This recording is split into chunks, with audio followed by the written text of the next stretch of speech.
Assalamualaikum teman-teman, kembali lagi bersama kami Koas Koplong di edisi Kocak, yaitu Koas Bercakap. Intro.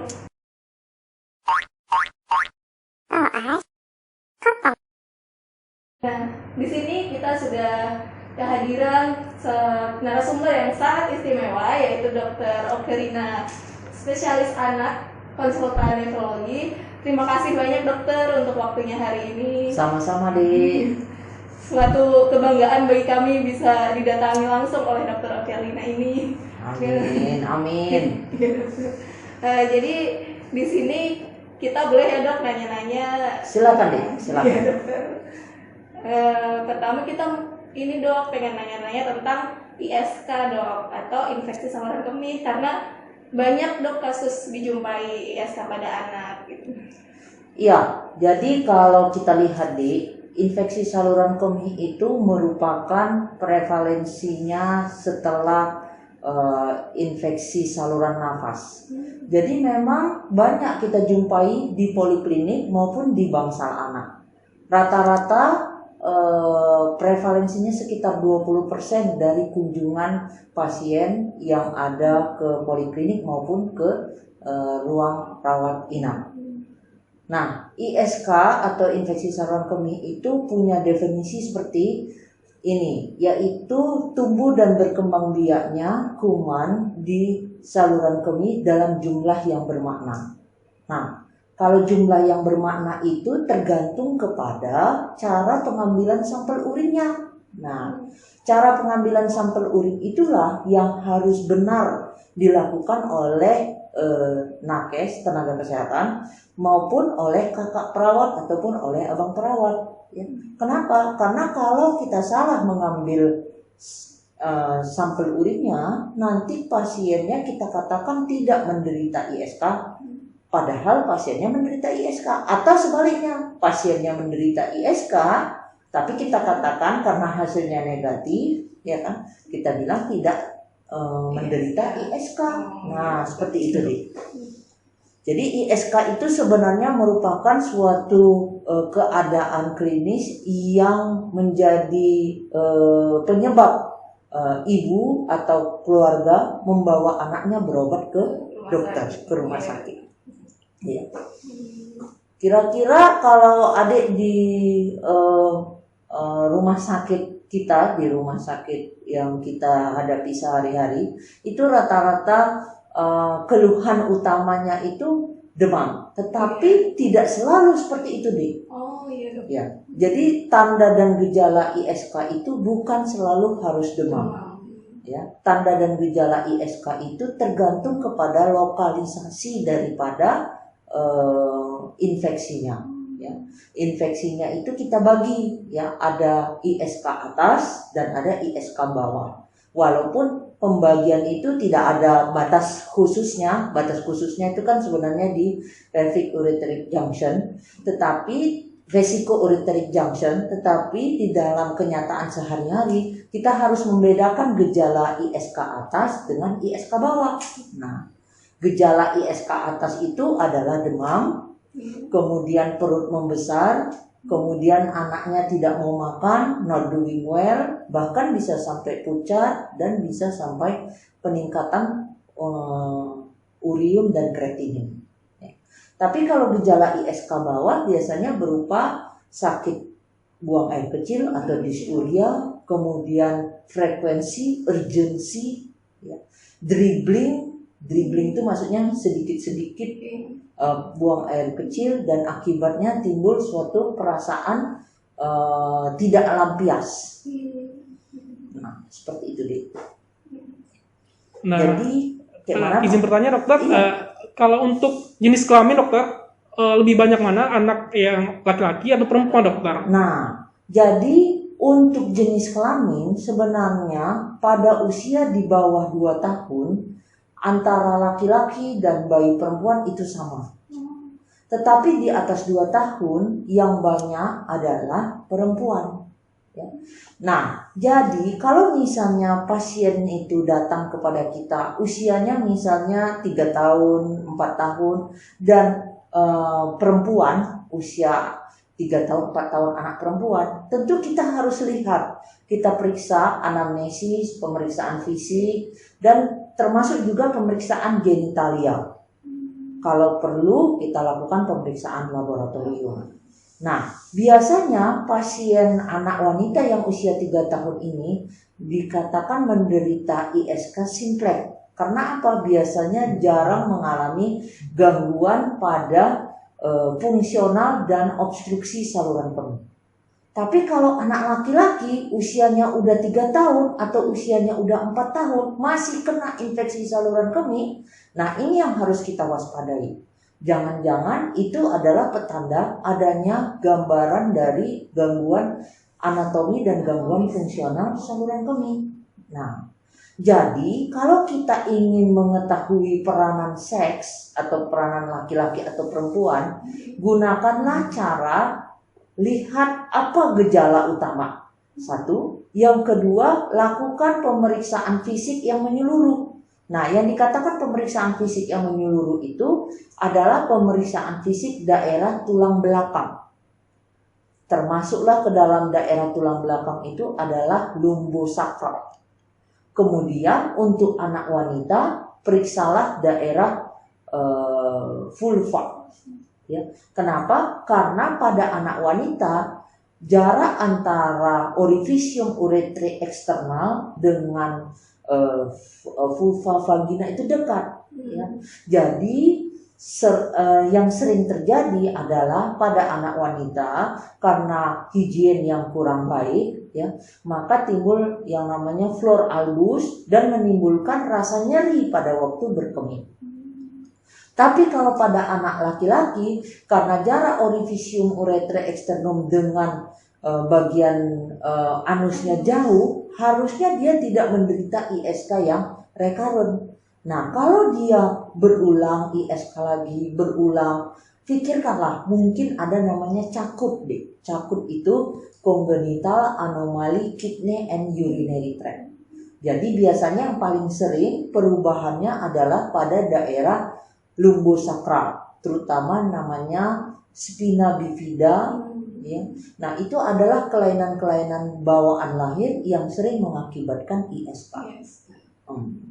Jadi mengenai mengenai seks, jenis kelamin itu sangat penting.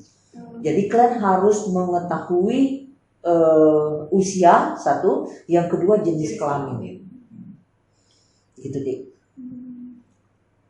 Selain itu dokter, tadi kan salah satu kelainannya itu ada spina bifida ya dokter? Iya, tapi sudah banyak lagi kelainan yang lain ya, Dik. Ini seperti kayak fimosis juga ya dokter? Iya, jadi itu pada laki-laki. Iya, laki-laki. Ya. Pada laki-laki ada lagi satu kelainan kongenital yang sering kita lupakan dan menyebabkan infeksi saluran kemih yang berulang.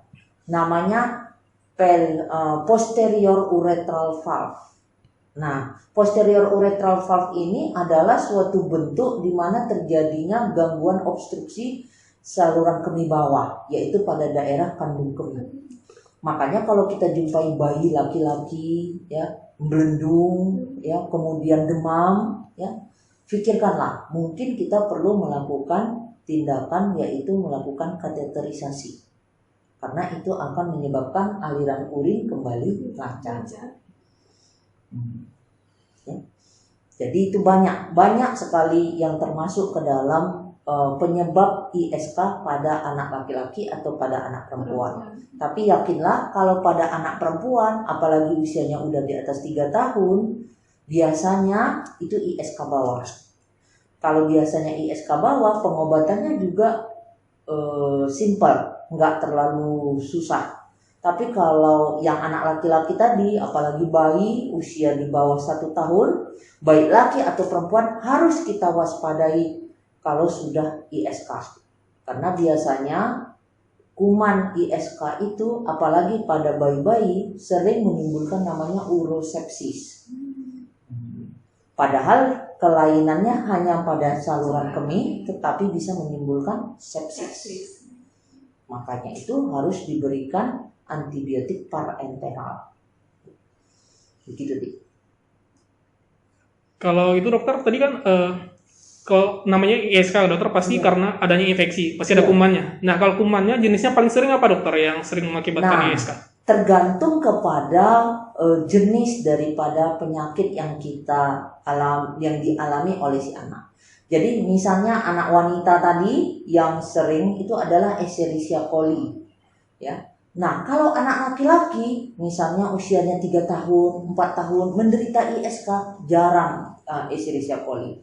Karena apa? Karena biasanya ISK-nya akibat adanya aliran stasis urin atau hambatan aliran urin. Ya. Apa kumannya? Proteus, Klebsiella, Pseudomonas, nah seperti itu. Nah, tetapi anak perempuan bukan nggak bisa disebabkan oleh non Escherichia coli, bisa.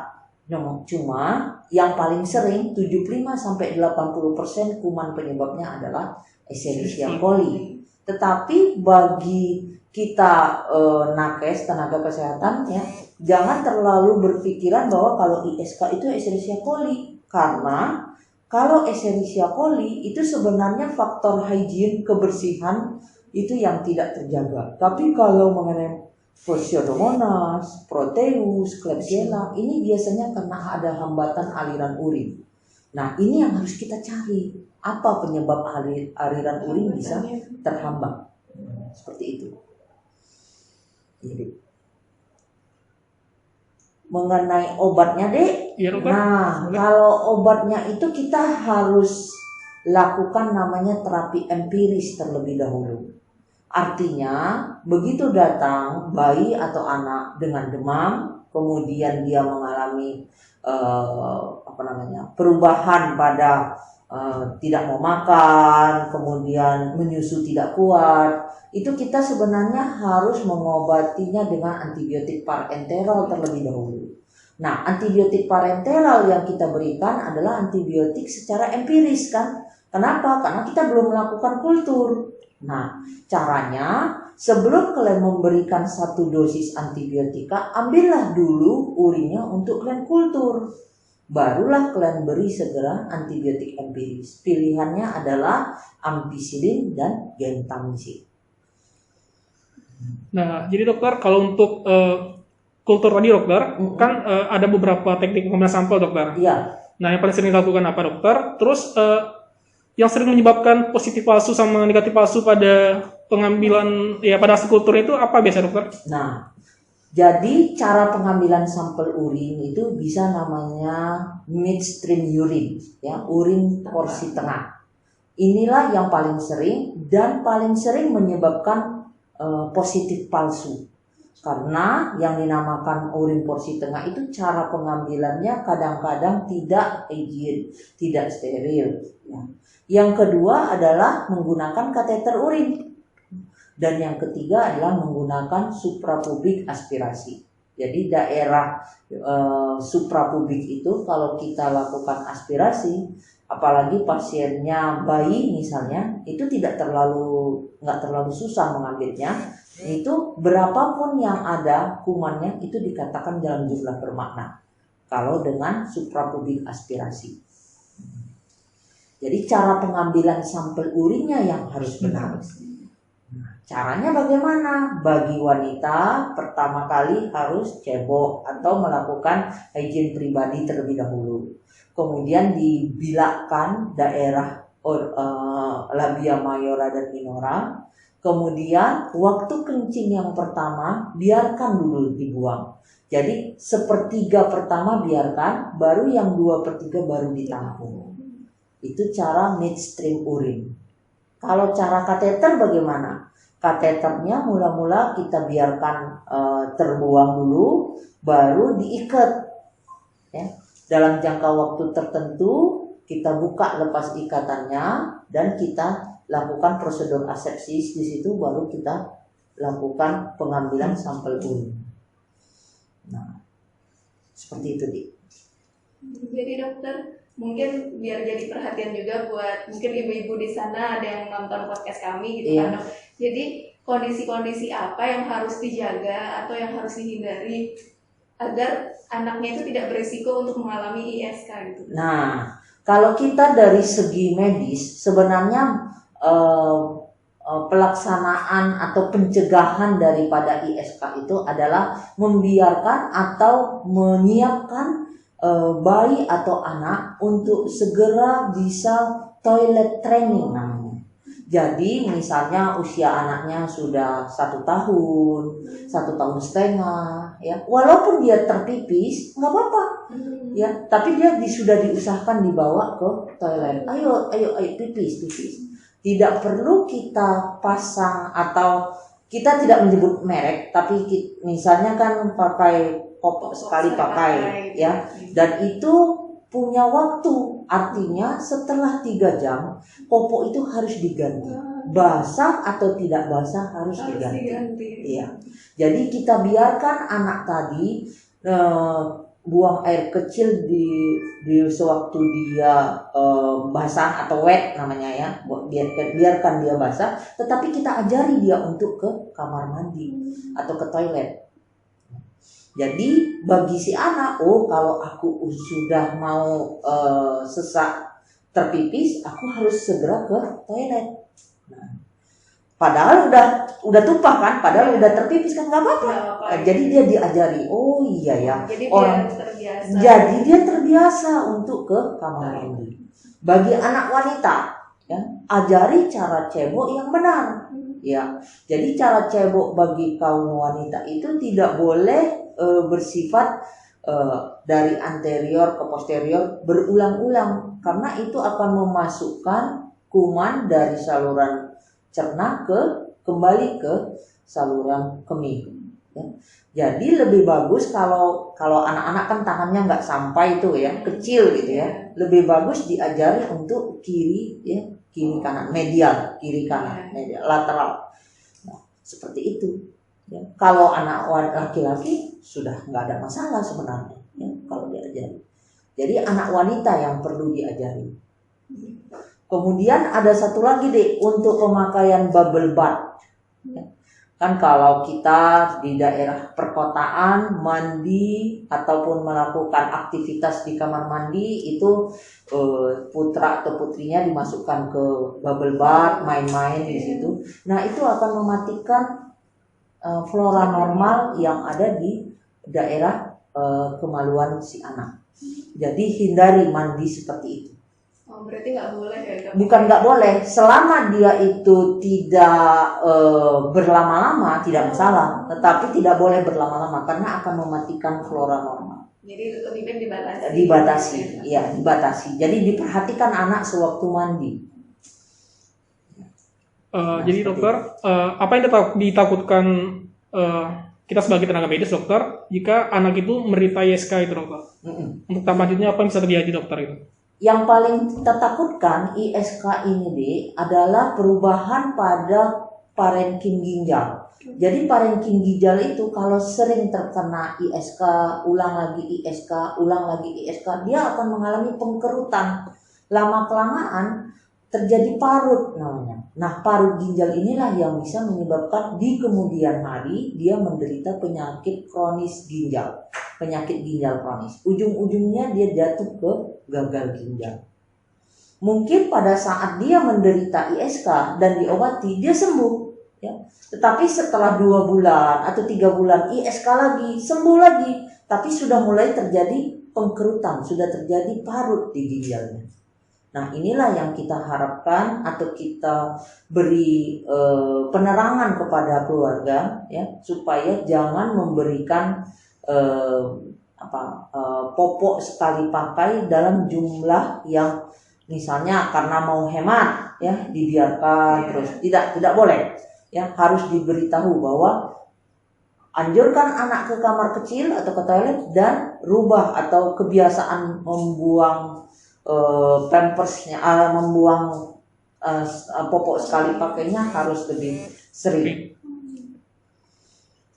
Ya, seperti itu, Dik. Gimana? Ada lagi yang mau ditanyakan ke dokter? Mungkin ada dari teman-teman ya. Kita ada teman-teman kita ini, ya. Iya, mungkin ada yang mau bertanya, boleh silakan. Ya. Mau nanya nih, Dok? Ya. Kan ada itu, Dok, kalau bener nggak ya, Dok, katanya kalau bayi langsung aja disunat biar nanti nggak terjadi infeksi saluran kemih atau infeksi saluran kencing. Dan nggak itu ya dok? Atau nggak dianjurkan dok?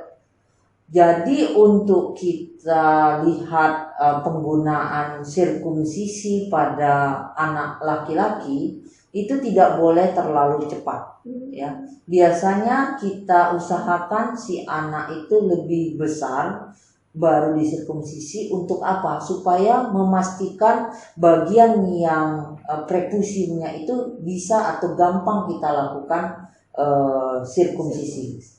Nah, untuk itu kalau dia dilakukan misalnya di bawah usia 1 tahun, hampir tidak ada gunanya. Kecuali memang terjadi yang namanya priapismus. Priapismus itu setelah diretraksi tidak bisa kembali lagi. Nah, itu mungkin harus darurat dan harus dilakukan sirkumsisi.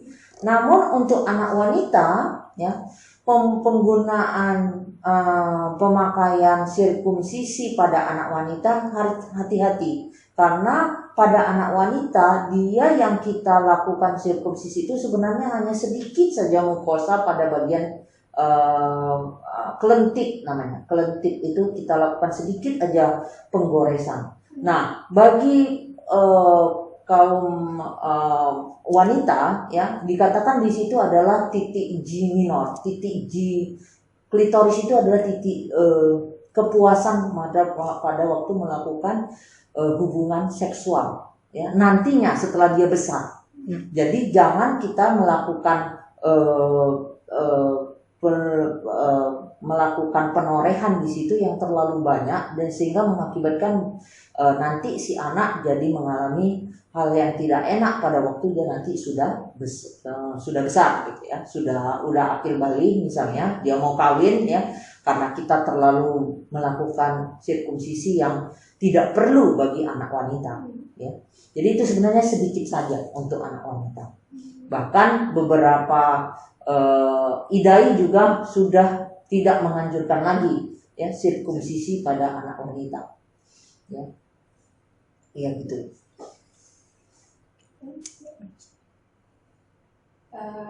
Mungkin ada lagi yang mau bertanya, teman-teman yang lain? Nanya lagi boleh dong? Iya, ya, silakan. Jadi kalau bayi bisa kena ISK dok? Bisa. Bahkan pada bayi itu merupakan suatu tanda yang namanya urosepsis. Jadi hati-hati kalau seorang bayi demam tidak diketahui penyebabnya, kemudian kalian mau beri antibiotik kan, jangan lupa periksa buang air kecil, periksa urin. Karena kita sebagai dokter kalau anak demam apalagi di bawah usia 1 tahun, kita berpikiran oh ini sudah terjadi sepsis misalnya. Padahal kita lupa bahwa sebenarnya infeksi saluran kemih itu lebih sering terjadi. Nah, karena itu jangan lupa mengambil 1 sampel urinnya sebelum kalian beri antibiotik. Terima kasih dokter, ini ya. Udah banyak banget ilmunya dari dokter. Amin. Jadi nambah pengetahuan juga buat kami dan juga penonton podcast kami nantinya. Amin. Terima kasih dokter waktunya. Ya, mari. Ya, itu tadi pembahasan kami mengenai infeksi saluran kemih. Jangan lupa subscribe channel kami dan like serta komen. Assalamualaikum warahmatullahi wabarakatuh.